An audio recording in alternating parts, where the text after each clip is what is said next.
Hey guys, thanks for joining me for this latest episode of Sipping the Tea.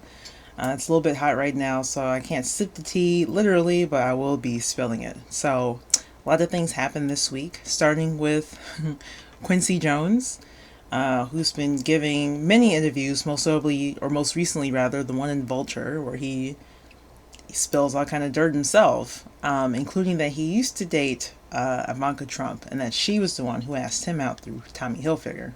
So she was in her early 20s at the time, and he was like 72. I don't have a lot to say about that, but if there is anything to indicate daddy issues, I mean, usually when you hear of that big of an age gap between a couple, it's because of money. And obviously, Ivanka Trump does not have that problem, so you can make of that what you will. The next thing was this whole Matthew Knowles thing and his talking about colorism in the black community. And I was actually shocked. I caught some commentary on the talk, and for some reason, Eve and I can't remember the comedian's name. I think Cheryl Underwood. They were talking about it like how he's, I don't know, they were treating him like he's a crazy person, like it's not a real thing. And I just think that's so disingenuous, for black women, especially a darker black woman like Cheryl Underwood, to say that, to not acknowledge this problem within the black community. And I say that as a dark skinned girl myself, and you're pretty for a dark girl comments like, you guys know, we all know this to be true. So to act like it's not, it's just a bit bizarre to me. And, let's keep it real. Let's keep it 100.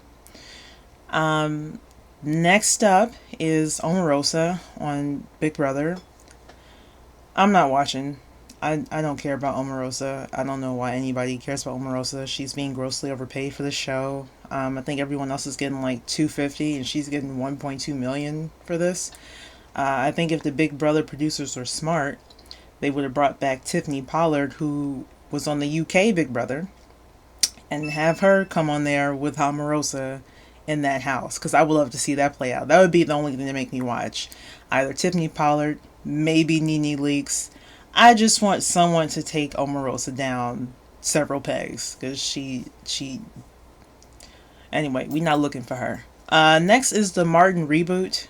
I'm a little bit conflicted on this. I actually love Martin. I enjoyed the show. To me, Tisha Campbell totally took a dump on the show in like the last season. She allegedly claimed some sort of sexual assault from Martin Lawrence, which is why they couldn't do any scenes together, and ultimately prematurely ended a successful run of that show. Now they're all like smiles and stuff. Honestly, at the time, I always believed, and I still believe to this day, that the only thing that changed between Martin and Tisha was that Tisha Campbell got married to, what's his name? Something Martin. I can't think of his name. And it seemed more like a territorial thing, because in earlier seasons, for those who actually watched the show, they were very, let's say, familiar with each other during scenes and on set. But I mean, which made sense. Martin and Gina were, a couple. And I think that was probably more the underlying issue. And in addition to that, Tashina Arnold, who's supposed to be Tisha Campbell's best friend, continued to work with Martin after that alleged incident, and even in later years when they played husband and wife in Wild Hogs.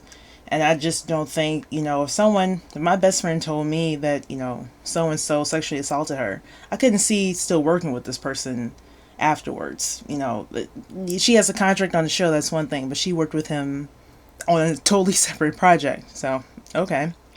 And then, of course, Thomas Michael Ford just passed away, so there won't be any Tommy. I don't know how that's going to work. And then apparently Carl Anthony Payne and Martin Lawrence don't get along. And it's like, listen, if you definitely won't have Tommy, and he definitely won't, for obvious reasons, you've got to at least have Cole. Like, Rhythm Spoons is a classic. And side note, I still want Stank Robbers to happen. So Jamie Foxx and Martin Lawrence can get together on that and, reprise Wanda and Shanae. I feel like I'm like the only person who enjoyed that skit on BET a few years ago. And finally, rounding out the sipping the tea is the Spice Girls reprisal. They're going to go on tour together, and as someone who grew up in the 90s and loved the Spice Girls, I have to say, I am not excited about this tour. Like, I've never seen them perform live, but they've gotten together before in the last 10 years or so it doesn't feel like there's no excitement behind it. It's like hearing about another Backstreet Boys concert. Who cares? The only like group gathering, revival, whatever performance that I would be excited about is if they did an NSYNC one. I would pay money to see that. I would go see that if they did something in Vegas or whatever. And I know that's not going to happen, at least not in the next few years. But if I were to be excited about anybody getting back together, it'd be NSYNC, because we literally have not seen them together since they broke up however many years ago that was. So we've seen the Spice Girls together before. All of them, including Jerry, Ginger, whatever. We've seen, Backstreet Boys are kind of back together. Boys Smith, like everyone else is like we've already seen it. The only people we haven't seen is NSYNC. So waiting on Justin Timberlake to come back around to that and just do one tour, 1 year, one time only. They'd make a ton of money. Everybody gets paid. Everybody's happy. The fans are happy. And then you're done. So anyway, that's the latest episode, Sipping the Tea. If you want to hear me talk about something specifically, or if I missed anything or any other comments, just go ahead and drop them on me. And talk to you soon.